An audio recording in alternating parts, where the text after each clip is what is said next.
In Islamic art, there is rarely a precise distinction between the religious and the secular. Prayers may be inscribed on vessels as banal as water pots, and illuminated Qurans may adapt the repertoire of jewelry and goldsmiths' work for their decoration. Nevertheless, there are distinctions, at least to a degree, between the decoration of Islamic religious foundations, palaces, official buildings, and the objects or materials used to furnish them. At first glance, one might assume the Bobrinsky bucket to be a common everyday metalware object, nothing more and nothing less. In fact, the Bobrinsky bucket is known for its elaborate decorative motifs consisting of inscriptions written in Kufic script, animated Nasci, which I will be discussing later, and it also provides one of the earliest examples of Persian anthropomorphic calligraphy. The decoration also includes figural scenes such as people playing games like backgammon. The Bobrinsky bucket originates from the Middle East in a city known as Herat in northwest Afghanistan, nearby the Iranian border, dating back to the 12th or early 13th century, more precisely 1163 AD. The bucket was formerly in the collection of Count A. Bobrinsky, hence the name of the object. It's currently held in the State Hermitage Museum in St. Petersburg, Russia. The time period in which the bucket was created was in medieval Islam during the Seljuk dynasty. Materials used to create the bucket include brass and bronze, which was inlaid with silver and copper. The artist used the technique called lost wax casting process to create the bucket. It was then forged and decorated with the inlay. The dimensions are 18.5 centimeters, or a little over 7 inches in height. The well-known Bobrinsky bucket is remarkable for its exquisite decoration. Its round body is cast of brass and inlaid in copper and silver with horizontal bands of alternating Arabic inscriptions and figural scenes. Bronze items formed the most important artistic production of the Islamic world. Even the surfaces of domestic ware were elaborately decorated with inlay. Fine copper, silver, or gold wires were inserted into narrow grooves, which created the designs. Calligraphic and plant motifs were used in ornamentation which pictured animals, astrological signs, tableaux and banquets, and in the case of the Bobrinsky bucket showed hunting and battle scenes. It took skill and delicate precision for artisans to create such pieces, and in turn many of these metalwares were seen as precious works of art. Some of these bronze objects, depending upon the extensive labor and exquisiteness, could be just as costly as the silver objects. Traditions of China and India had an influence on the bronze works coming from Iran and also Central Asia. So many of these objects contain an abundance of miniature illustrations that teach us details about the daily life of the medieval Muslims. They also illustrate generally held concepts about life on earth and in heaven, whereby everything is subservient to the will of Allah. 2 confronted dragons are the form for the cast handle. Their tails are being swallowed by other dragons whose bodies form a loop with a crouched lion at either end. The entire body of the bucket bears successive registers of decoration. Animated Nasci is shown on the uppermost register. Its ascenders have human torsos, and some of its letters with terminations in the form of dragons' heads.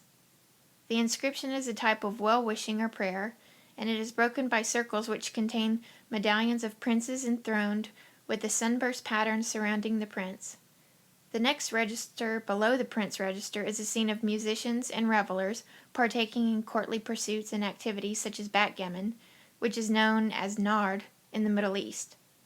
Moving on to the central register of the bucket. It is filled with more expansive good wishes or prayers in platted Kufic script. These wishes and or prayers of good thought are largely repeated in the inscription at the base of the vessel. Between the central band and the base there is a band which contains horsemen who are hunting, hawking, fighting, and slaying dragons.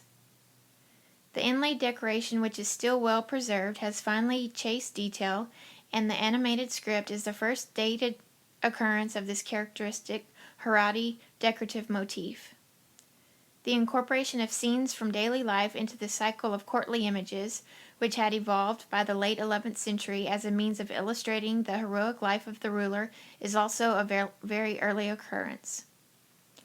The Bobrinsky bucket was not made for a ruler, but rather a prominent merchant named Rukin al-Din, or Rashid al-Din, who bore the titles Pillar of the State, Pride of the Merchants, and Ornament of the Hajj and of the two shrines, Mecca and Medina. The bucket was made by two individuals who had specialized jobs within the workshop, one being responsible for executing the other's design. It is unusual for an individual to have two titles in al-Din. This alludes to the merchant's high status in the Islamic society, and it's possible that the second, Rashid al-Din, was Rukin al-Din's father. The dedicatory inscription, clearly written in Persian along the rim, states that the bucket was ordered by Abd al-Rahman ibn Abdallah al-Rashidi, who might have been an agent of Rashid al-Din. Inlaid by Muhammad ibn Abd al-Wahid and designed by Masud ibn Ahmad, the engraver from Herat. This dedicatory inscription showed that Persian was becoming increasingly accepted as a written language for everyday affairs. Arabic, and the forever language of Islam, was used for the good wishes. The anthropomorphic inscriptions are extremely difficult to read, but the text is so banal, glory and prosperity and power and tranquility and happiness to its owner, that any viewer could immediately guess its content. Important information that was meant to be read, such as the names of the donor, artisans, and recipient, and the date, was conveyed in more legible scripts. The division of labor is unusual, but it indicates that the workshops produced luxury metalwork and had craftsmen who specialized in creating such objects at this early date. Rukin al-Din, the merchant, and his title, Khwaja, was used in later Islamic cultures for the state merchants, who supplied rulers with strategic goods and materials. In particular, the state merchant supplied rulers with armaments, furs, and of course metalware. The merchants' titles relating to the pilgrimage and the date of the commission, the first month of the Muslim year, suggest that the bucket was intended as a New Year's gift after the merchant had performed the pilgrimage to Mecca.